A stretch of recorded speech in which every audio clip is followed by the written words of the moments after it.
포항시가 포항 하수처리장 증설 사업의 명분을 만들어주기 위해 고의적인 부실 가동을 묵인하고 동조해 사업자에게 특혜를 줬다는 의혹 최근 보도해드렸는데요. 포항시는 사실이 아니라고 해명하고 있지만 의혹은 증폭되고 있습니다. 장성훈 기자입니다. 민간 투자 방식으로 건설된 포항 하수처리장의 핵심 공정인 생물 반응조입니다. 이곳으로 유입된 하수는 미생물 반응에 의해 분해 과정을 거쳐 형상강으로 방류됩니다. 이때 방류수의 총 질소는 15mg 이하로 유지하도록 설계됐습니다. 그러나 포항시가 실시한 용역 조사 결과 최근 5년간 총 질소는 수시로 보증 기준을 넘었고 초과량은 18,000kg에 달합니다. 포항 하수처리장은 비슷한 기간 방류수가 법적 기준치를 초과해 6차례나 행정처분을 받기도 했습니다. 어떤 이유이든 설계한 대로 하수를 정상 처리하지 못한 겁니다. 그럼에도 하수처리장 측은 핵심 공정인 미생물의 농도를 설계 기준보다 오히려 낮게 운영했고 미생물 반응이 저조한 겨울철에는 더욱 낮췄습니다. 일반적으로 미생물 반응을 원활하게 하기 위해 미생물의 농도를 높이는 것과는 대조적입니다.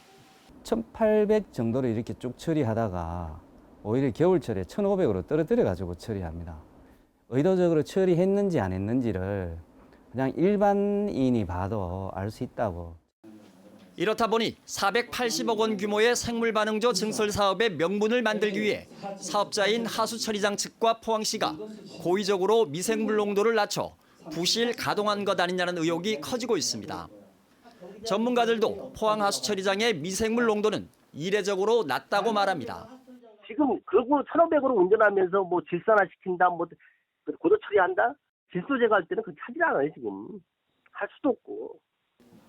이에 대해 포항시는 뜻밖의 답변을 내놓았습니다. 하수처리장을 막상 운영해보니 유입 하수의 오염도가 너무 낮아 당초 설계대로 미생물 농도를 높이면 처리 효율이 오히려 떨어진다는 겁니다. 오염 부하가 지금 우리가 설계보다 한 4 내지 50% 정도 낮거든요. 낮기 때문에 그 정도로 또 우리가 3,000에서 1단계 같은 경우 3,000에서 한 1,600 이 정도로 운영하는 게 고래 낮게 운영하고 있고요. 그 설계할 때는 그 오염 부하가 이렇게 낮은 걸 몰랐어요? 예측을 하죠. 우리가 예측하다가 예측이 정확히 가진 않아요. 하수처리 시설의 핵심 공정이 설계대로 운영되지 않는 중대한 사항인데도 포항시는 그동안 이를 정식으로 문제 삼지 않았습니다. 의혹 해소를 위해 설계 기준대로 운영해보고 그 결과를 공개하는 게 어떻겠냐는 제안에 대해선 강한 거부감을 표시합니다.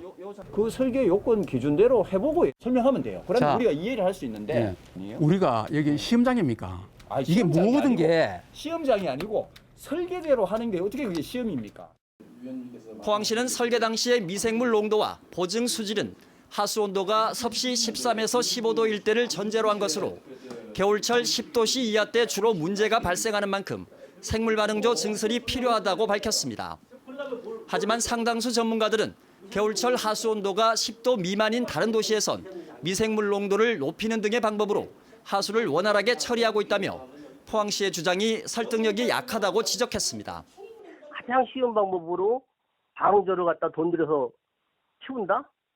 돈을 안 들여서 하는 방법부터 찾은 다음에 그 다음에 돈을 잘 안 되면 돈 들이는 방법을 생각해야지. 그건 좀 이상하다는 얘기죠, 지금. MBC 뉴스 장성훈입니다.